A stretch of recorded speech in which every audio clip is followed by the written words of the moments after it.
Urrëzua tek bloqet e betonit plagose të rënë në kokë 35 vjeçaria në Vlorë.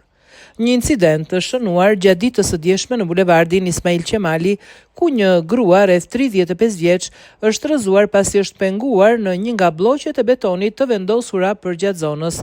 Si pasojë e rrëzimit, ajo ka pësuar dëmtime në kokë.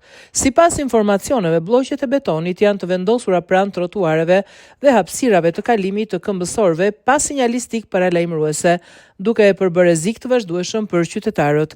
Banorët dhe kalimtarët kanë ngritur shpesh shqetësime për këtë problem, pasi raste të tilla nuk janë të izoluara. E lënduara është transportuar me ambulancë drejt spitalit rajonal të Vlorës me urgjencë, ku po merr ndihmën e nevojshme mjekësore. Ky shqetësim mbetet serioz, sidomos për personat e moshuar. Vetëm një muaj më parë, një grua rreth 65 vjeç humbi jetën pasi u rrëzua në të njëjtën mënyrë duke u penguar në këto bloqe betoni.